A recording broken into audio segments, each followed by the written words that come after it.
Yang itu saya coba record juga di sini, tapi di Ya, sudah recording itu. Sudah recording. Oke, jadi kita mulai. Inilah tamu kita malam ini, Bram Sinaga. Ya.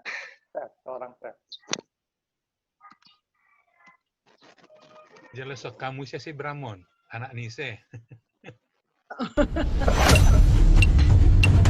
Ganteng kali. Oh, suara nggak keluar ya? Keluar. Kali semuanya itu. Oke, sekali lagi supaya lihat tadi terlalu cepat.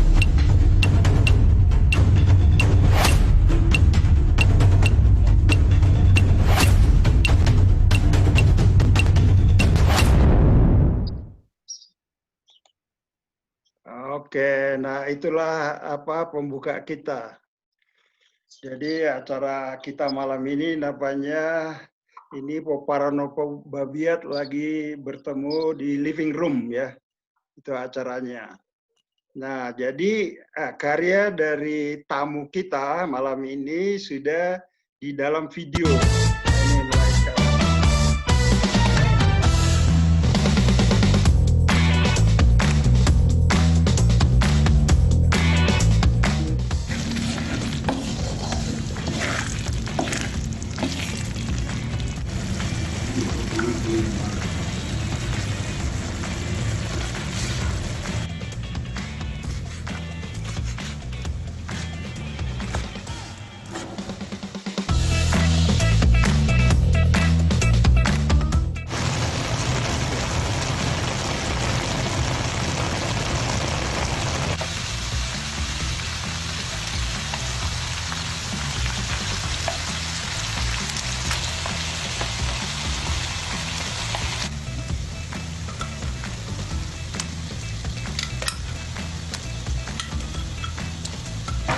Penjelasan tambahan dari Bramnya kayaknya bagus juga ya.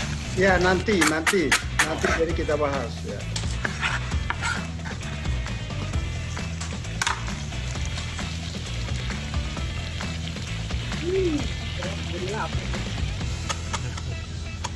Ini harumnya kecium loh. Ya itulah.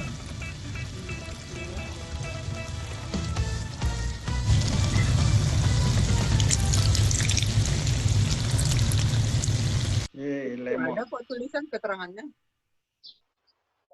Jadi ini namanya saksang daging. Wow, keren. Nggak pakai darah ya? Tapi nggak pakai. Tapi tadi daging sapi ya? Ya, nggak daging darah sapi, itu. betul. Supaya bisa kayak sapi.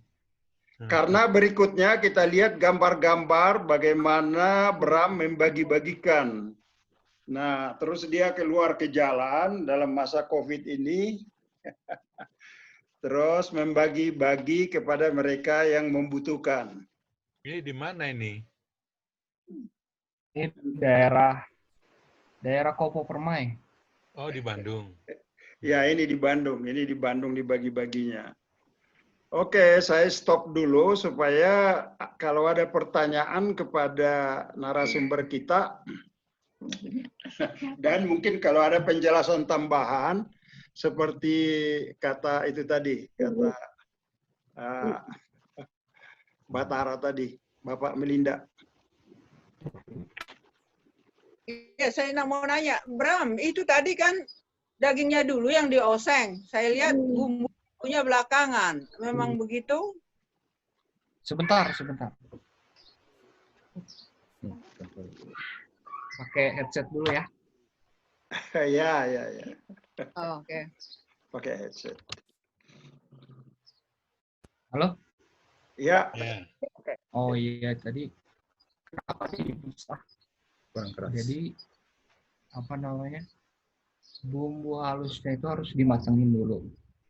Nanti setelah itu dagingnya baru dimasak lagi sampai airnya itu. Jadi nanti pas dagingnya masuk itu kan bakar air. Dia harus sampai reduce dulu. Oh, supaya kalau reduce kan dia tambah apa namanya, kasih keran dagingnya. Baru setelah itu kita satukan.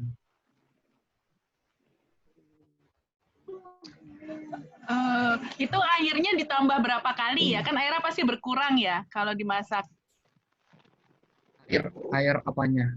Enggak. Jadi sapinya sendiri nanti begitu daging sapinya masuk itu akan mengeluarkan air. Aha. Kalau sudah keluar airnya semua, di reduce aja. Jadi di istilahnya itu di apa sih namanya?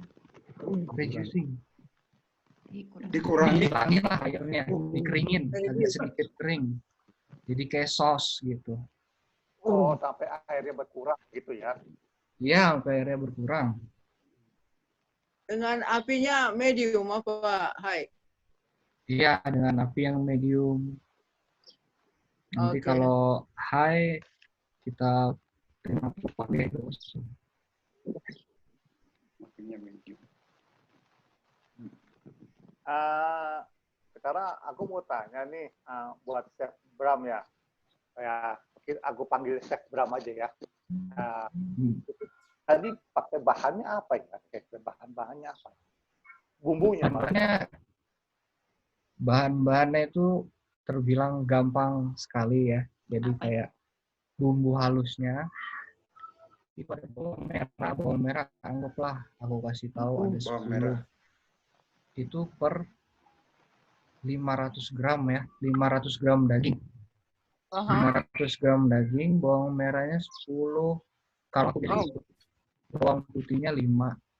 Bawang putih 5, bawang merah Udah 10. gitu ada kayak kunyitnya tuh sekitar 5 sentian gitu. Kunyit 5 cm. Ya gitu, jahe sama 5 sentian juga. Terus ada lengkuas sama 5 cm juga. Udah gitu dikasih daun jeruk. Lengkuas. Ada daun jeruknya, ada serehnya. Ada serainya. Terus ada ketumbarnya. Yang terakhir nggak kedengaran, Bram? Ketumbar. Oh, ketumbar. Berapa? Ketumbar ya. itu kasih 5 pieces itu. Oh, sedikit. Terus Cuma ya yang kecil-kecil itu jangan terlalu banyak. Terus Oh, kemiri juga boleh dipakai. Nah, yang paling penting itu sih kalau yang ngebedain saksang kan ada limanya ya pasti. Nah, kalau aku ada limanya bisa.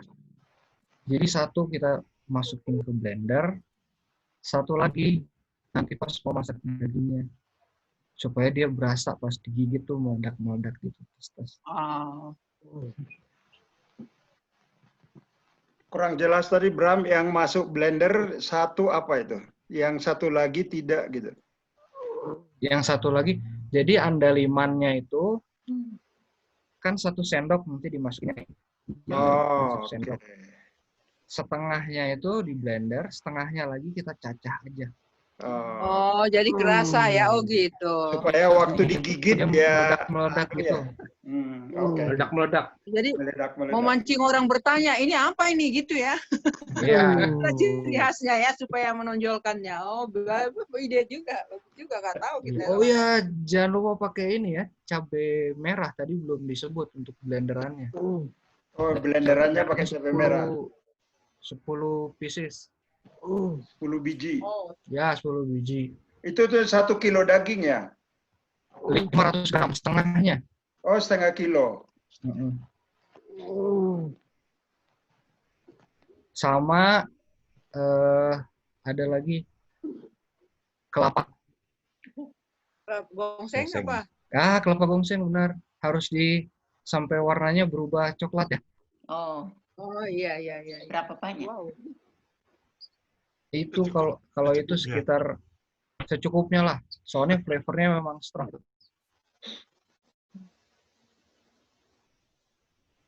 Tapi ada lagi yang paling penting itu sebenarnya istilahnya kalau di waktu seasoning kan berarti ada ada merica sama garam.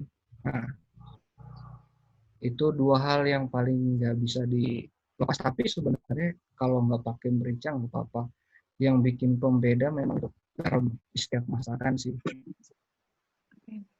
Jadi yang paling penting itu merica. Itu memang kalau kita taruh di boleh pakai merica. Jadi garam itu kalau kita kasih ke makanan itu memang jadi memberikan dampak ke makanan itu sendiri. Gitu. Oke. Jadi Boleh berarti boleh tanya, Chef, kenapa namanya saksang yang membedakan dengan yang lainnya? Apakah hanya andaliman dan apa tadi apa gongseng? Itu ciri khas saksang atau ada yang lain? Iya, yang membedakan itu si andalimannya itu sama sebenarnya kalau misalnya saksang yang aslinya itu kan dia pakai darah ya. Nah, darah itu sebenarnya unik. Sebenarnya aku suka bingung kalau belajar dulu waktu saya masih di kampus itu dipakai sama orang Perancis itu untuk mengentalkan makanan. Nah, sementara lucunya di dulu saksang ini sudah pakai darah. Jadi siapa duluan yang pakai nggak tahu. Kurang jelas, sorry. Mengenai darah tadi. Oh, darah itu kan kayak kalau di Perancis itu saus itu dikentalkan salah satunya bisa pakai darah. Jadi Salsa, darahnya ya. itu kasih flavor, dia juga bisa mengentalkan. Nah, yang uniknya di saksang ini pakai darah. Jadi aku tuh rada kayak, wah, unik ya. Yang mana nih duluan kira-kira orang Perancis atau orang Batak duluan yang pakai gitu. Pastilah orang Batak ya.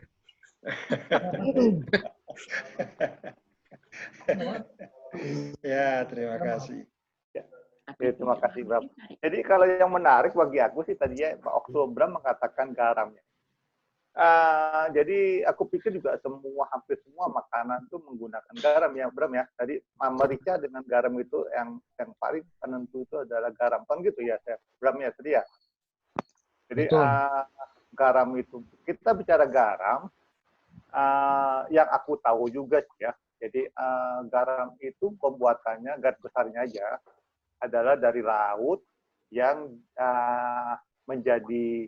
dimasak menjadi kristal, baru dia nanti akan larut di makanan.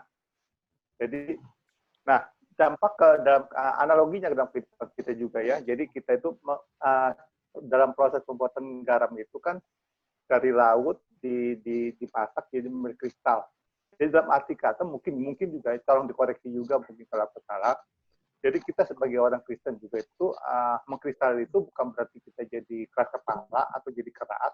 Istilahnya kita juga harus kuat, iman kita kuat, baru kita bisa memberikan rasa kepada masakan itu atau di mana kita berada di sekeliling kita, kan gitu ya? Ya. Gitu. Karena garam itu juga sebagai perasa juga dan juga bagi perasa maksudnya juga dalam kehidupan kita sehari-hari, apakah kita sebagai orang Kristen itu sudah memberikan rasa kepada lingkungan kita berada, bukan begitu ya? Ya lah ya, gimana lah? Ya, garam itu juga berfungsi untuk memberikan rasa ya. Rasa cabut ya. Ngomong aja ngomong. Sehingga makanan ini tidak hambar gitu. Sehingga kita sekarang kalau dalam percaya kita itu bagaimana ya fungsi garam itu dalam kehidupan Kristen gitu. Ya, mungkin saya nyambung aja langsung ya. Jadi memang karena bicara tentang garam tadi, saya akan share screen sekarang. Topik kita, kamulah garam dunia ya. Oke, saya akan share screen.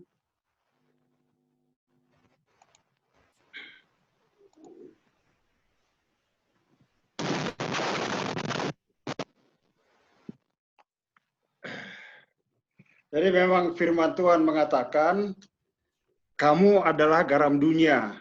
Kita semua saya rasa sudah pernahlah dengar, bahkan kalau tidak di sekolah minggu juga ya, Matius 5 ayat 13. Ya. Jadi kebetulan pada saat ini sebetulnya dunia sangat merosot ya. The world trend, no absolute truth. Tidak ada kebenaran absolut. Ini pengaruh dari sekularisme dan postmodern filosofi. Jadi oleh karena itu kehadiran garam itu di dalam kehidupan kita bermasyarakat semakin diperlukan. Khususnya karena dunia dalam kemerosotan moral. Ya, salah satu contoh di mana-mana sekarang narkoba sudah merajalela lah ya. Belum lagi hal-hal yang lain seperti korupsi udah tiap hari ada di koran atau di TV. Jadi memang peranan dari orang percaya di tengah-tengah masyarakat semakin dibutuhkan. Karena salah satu fungsi dari garam itu memang selain memberi rasa adalah sebagai pengawet. Ya. Nah, oleh karena itu kita baca Matius 5 ayat 13, kamulah garam dunia, jika garam itu menjadi tawar, dengan apakah dia diasinkan? Tidak ada lagi gunanya selain dibuang dan diinjak-injak orang. Nah, garam pada masa Alkitab, yaitu Perjanjian Baru ini beda dengan garam kita sekarang. Karena garam pada zaman itu belum terlalu diproses. Di Israel ada namanya danau Dead Sea, ya, Laut Mati. Laut Mati itu mengandung garam 28%. Sehingga bongkahan-bongkahan berupa batuan-batuan itu mudah sekali didapat di pantainya bertebaran seperti ini. Jadi belum diproses. Ya. Nah, kenapa dikatakan garam kok bisa tawar?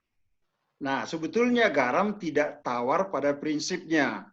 Ya, biasanya garam itu rumus kimianya katanya sodium 40%, nitrat 60%. Ya.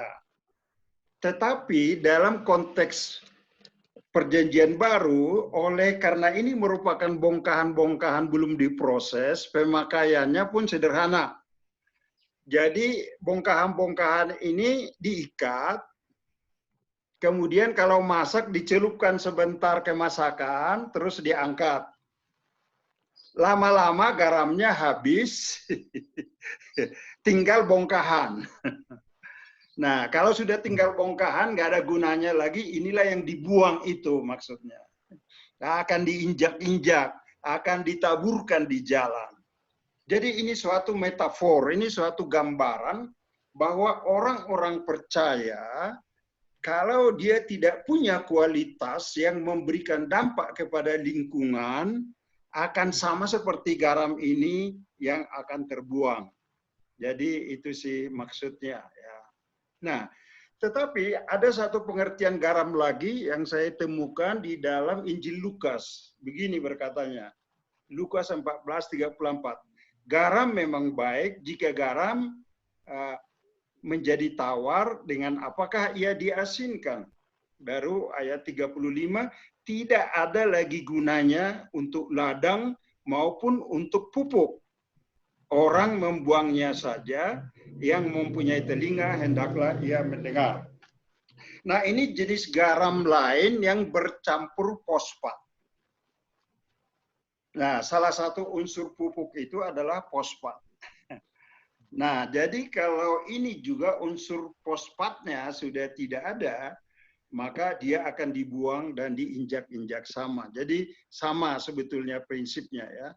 Sama sebetulnya prinsipnya. Nah, sekarang pertanyaannya, bagaimana sih hubungan pengertian garam sebagai gambaran dengan orang percaya itu? Nah, ini sebetulnya mengacu pada kualitas kehidupan seseorang percaya. Nah, ini menandakan bahwa dia berkualitas. Jadi konteksnya khotbah ini adalah khotbah Tuhan Yesus di bukit, itu dekat dengan Tiberias, di mana agak menuju ke Nazaret, itu ada melalui kita bukit, kemudian situ ada tempat yang datar, di mana Tuhan Yesus berkhotbah dengan pemandangan indah ke Danau Galilea. Nah, kira-kira itu situasinya. Nah, jadi dia sebetulnya sebelum sampai kepada tentang garam, dia berbicara dulu tentang kualitas hidup orang-orang percaya. Ya, jadi ya itu di dalam nats-nats berikutnya. Dia mulai dengan ayat 2 berkata, Yesus pun mengajar mereka katanya, berbahagialah orang yang miskin di hadapan Allah, karena merekalah yang mempunyai kerajaan sorga. Nah, kenapa kok orang miskin berbahagia? Nah, miskin ekonomi memang sering mendorong kita untuk mendekatkan diri kepada Tuhan. Tetapi miskin yang terutama adalah miskin secara rohania, di mana kita ada kehausan untuk mendekatkan diri kepada Tuhan dengan belajar firman-Nya, membaca, dan berdoa. Jadi itu kualitas satu adalah punya sikap merasa miskin secara rohani dan karena itu mendekatkan diri pada Tuhan. Kemudian di dalam ayat 5 dikatakan, berbahagialah orang yang lemah lembut, mereka akan memiliki bumi. Nah, sifat memang kalau orang tidak mudah marah dan kemudian dapat meredam situasi emosi dan sebagainya, mereka akan dapat membina hubungan dengan banyak orang dan lebih sedikit musuhnya. Oleh karena itu disebut berbahagialah orang yang lemah lembut, karena mereka akan memiliki bumi. Kemana-mana mereka akan welcome. Yeah. Kemudian berikutnya dikatakan, berbahagialah orang yang lapar dan haus akan kebenaran, karena mereka akan dipuaskan. Ini sama seperti yang miskin tadi, tetapi unsur yang ditekankan di sini adalah kebenaran. Kebenaran satu-satunya adalah firman Tuhan. Oleh karena itu kita harus terus membaca, mempelajari. Nah, saya dengan masa-masa terkurung di rumah ini, jadi banyaklah waktu untuk membaca sekarang, sehingga bisa sangat intens, sangat menikmati kebenaran-kebenaran dari firman Tuhan. Berbahagialah orang yang murah hatinya, karena mereka akan beroleh kemurahan. Ya, bersedia menolong. Bram tadi sudah menunjukkan ini, dia keluar ke jalan. Berbahagialah orang yang suci hatinya, karena akan melihat Allah. Tanpa bertumbuh dalam kesucian, kita tidak mungkin mengenal Allah secara dekat. Karena Allah itu suci. Nah, oleh karena itu, kalau kita sadar ada dosa yang menghalangi, ya kita harus datang mengaku dosa kita, dan firman Tuhan berkata 1 Yohanes 1:9, jika kita mengaku dosa kita, Allah itu setia dan adil, sehingga Ia mengampuni segala dosa kita dan menyucikan kita dari segala kejahatan. Baru yang terakhir, kualitas yang terakhir dikatakan, berbahagialah orang yang membawa damai, karena mereka akan disebut anak-anak Allah.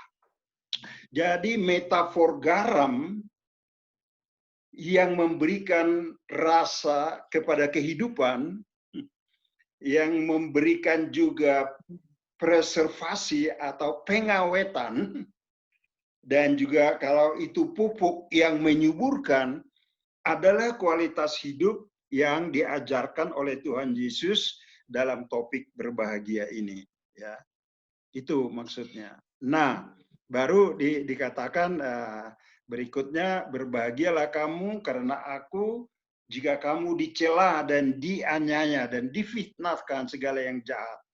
Bersukacita dan bergembiralah karena upahmu besar di sorga. Jadi orang yang punya hidup dalam pengharapan kepada Tuhan, kalau dia mendapat fitnahan tidak terus panik. Kenapa? Karena Tuhan tahu apa yang benar. Jadi kita nggak perlu membela diri, karena ada pembela kita adalah Tuhan. Dan sebagai penutup dikatakan, sebab demikianlah juga telah dianiaya nabi-nabi sebelum kamu. Jadi ini bukan suatu hal yang kita usahakan, tapi ini sebagai akibat dari pertama kita sudah punya iman di dalam Tuhan Yesus. Dengan kata lain, kita sudah bertobat, datang pada Dia, menyerahkan diri melalui persekutuan itu, maka tumbuhlah sifat-sifat yang tadi yang berperan sebagai garam yang memberi dampak dan pengaruh dalam kehidupan, sehingga kehidupan kita tidak sia-sia. Jadi kira-kira begitulah hubungannya sedikit, menjadi garam adalah kualitas kehidupan sedemikian, membuat pengaruh yang nyata terhadap lingkungan kita di mana kita berada. Semoga firman sedikit ini menjadi berkat dan mendorong kita untuk mendekatkan diri kepada Tuhan. Demikian. Mungkin ada yang mau bertanya atau mau tambah.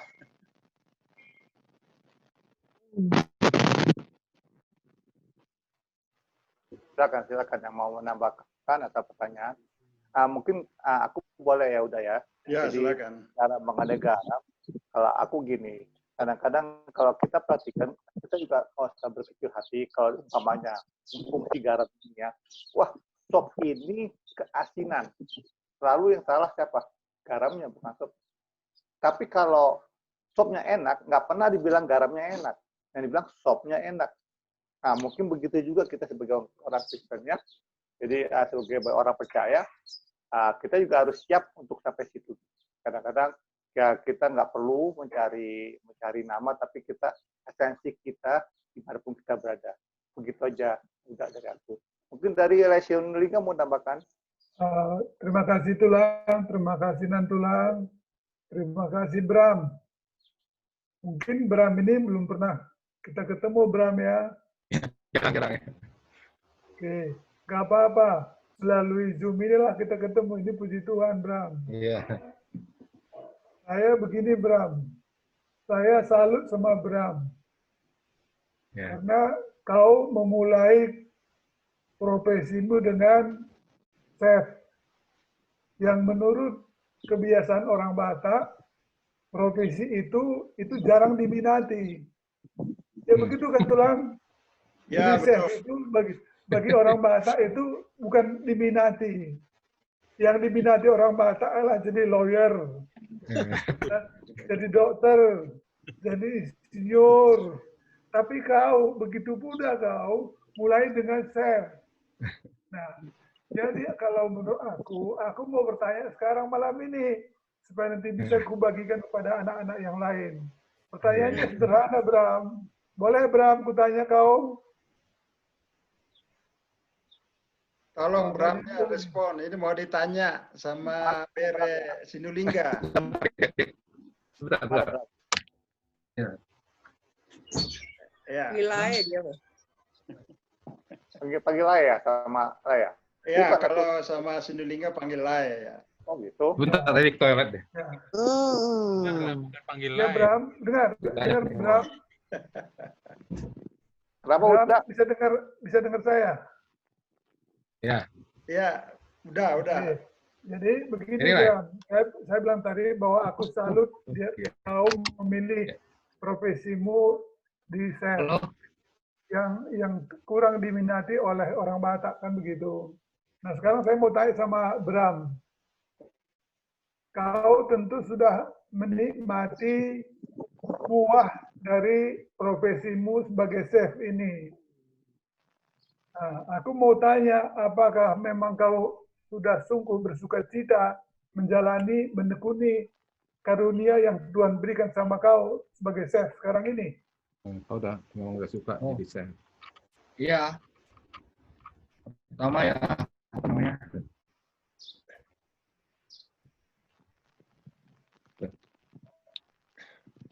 Pakai headset dulu. Ya, sebentar. Ya, kalau jadi chef ya emang dari kecil emang udah ya Hebat. cita-citaku. Ya, Hebat. dari kecil. Jadi terus ya seiring besar ya diarahin sama mama papa sebenarnya sih papa kurang setuju, tapi itu kan pilihanku, jadi dia ya udah jalanin aja dan tanggung jawab gitu. Ya udah berangkat dari situ aku percaya aja kalau misalnya ini apa sih namanya, percaya aja kalau ini misalnya ada tujuannya nanti gitu. Kalau aku bisa sukses di jalan ini, aku percayain aja. Luar biasa, Jadi Bram. intinya, ya aku ini sudah satu kesaksian satu kebenaran profesi yang bisa kita ceritakan kepada anak-anak muda sekarang, bahwa kalau profesi yang ditekuni dan diminta kekuatan kepada Tuhan, maka Tuhan akan membimbing sehingga profesi itu menghasilkan buah. Buah dalam arti seperti yang Tulang bilang tadi, sukacita, bahagia, dan seterusnya. Tapi juga uang materi juga bisa kau nikmati. Kan begitu. Nah, apalagi bisa kau pakai itu sebagai alat untuk berbagi kepada orang lain yang tidak mampu. Wah, itu lebih luar biasa lagi bagi saya. Jadi, terima kasih Bram. Aku sudah tambah pengetahuanku di malam ini. Oh iya. Sama ada satu lagi sih. Aku suka baca buku-buku biografi kan tentang beberapa orang kayak Warren Buffett atau yang lain. Mereka itu bilang juga kayak apapun pekerjaannya, kalau kita lakukan dengan senang hati dan ikhlas terus percaya, orang juga pasti suka. Amin, amin. Dia ini dulu waktu kecil kita ke restoran, makan di restoran, dia tuh pergi ke belakang ke dapur. Oh, hebat. Jadi dari kecil dulu dia suka lihat orang masak.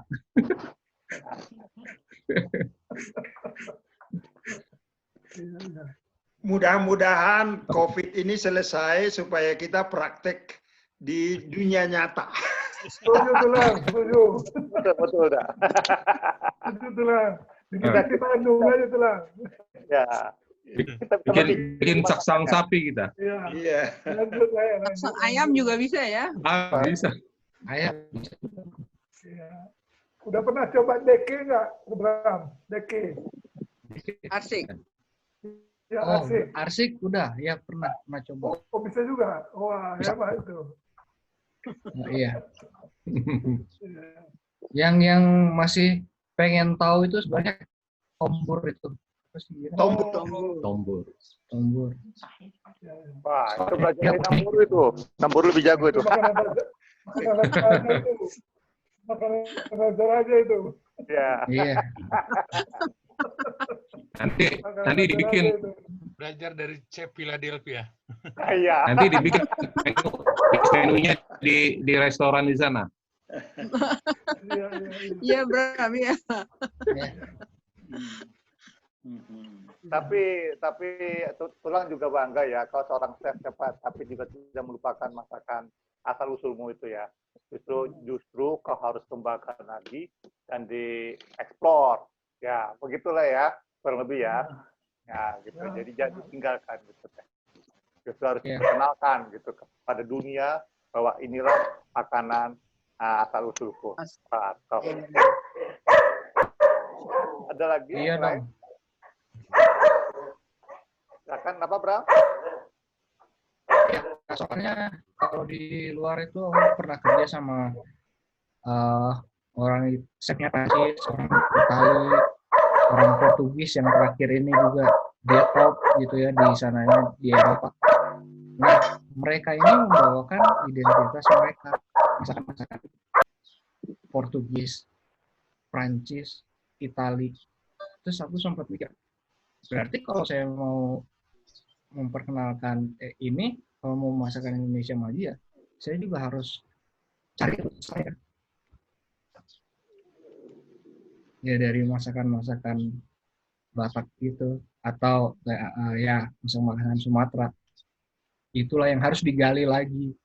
Karena Indonesia sendiri aja kan, mereka banyak yang nggak makan babi, banyak yang Muslim, jadi setidaknya kita kasih nih sapinya nih, kasih sapinya atau ayamnya. Coba gitu.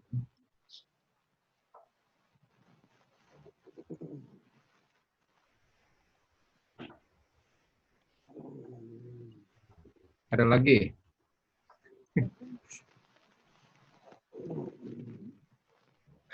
Dia ini di sini karena waktu dia cuti pulang dari Makau itu seminggu kemudian COVID masuk di Makau. Wah. Jadi dia ditahan di sini, enggak perusahaannya suruh tetap di sini, tapi tetap digaji. Nah, itu belum ada kabar, masih karenanya katanya Makau tuh masih di lockdown.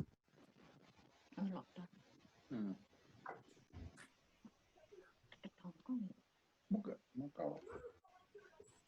Makau itu di Eropa.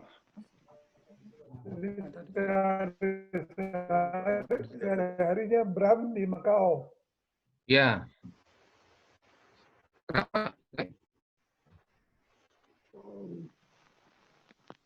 Apa tadi? Kurang. Jadi Bram sehari-harinya bekerja di Makau. Iya, ya, chef di Makau. Ya. Baguslah. Kasino.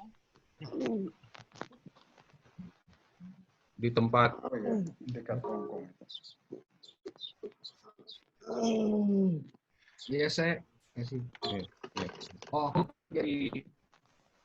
kerja di Makau. Jadi namanya perusahaannya namanya Sense. Oh, Sense, Hotel Sense. Ada di Hotel dan Las- Casino. Ada di Iya. Las Vegas kan? Ya, di Atlantic City juga Sense and Casino, Hotels and Casino, right? Kan? Ya. Jadi Iya. kalau di sini kan sama, di sana juga di Las Vegas juga Venetian namanya kan. Iya, Sense ya. Oke. Sense Company. Yanto, tolong unmute. Mungkin ada pengumuman untuk episode berikutnya sebelum kita tutup dengan doa. Oke, jadi aku hanya announce bahwa nanti 2 minggu berikutnya kita kedatangan tamu yang luar biasa yang jauh-jauh dari Amerika akan membagikan pengalamannya mengenai bercocok tanam. Dan nanti juga kita juga akan kedatangan seorang insinyur luar biasa, itu Lek Nuringa juga ikut turun.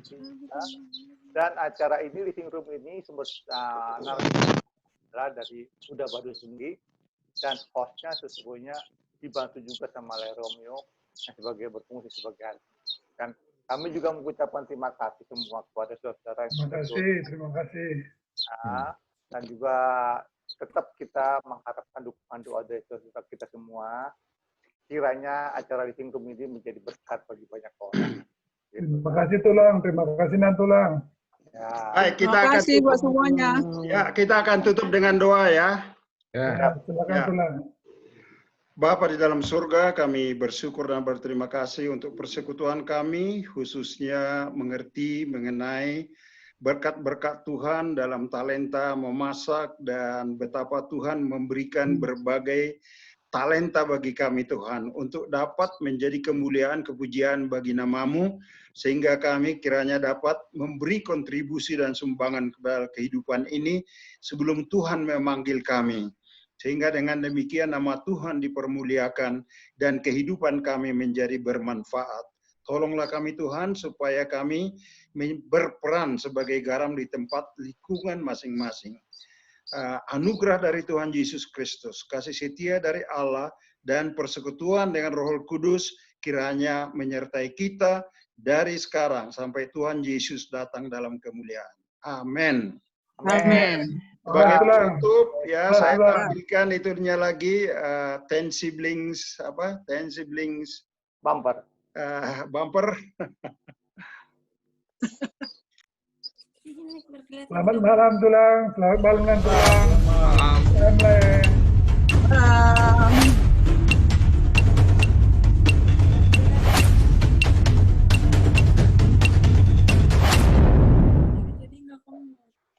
Keren.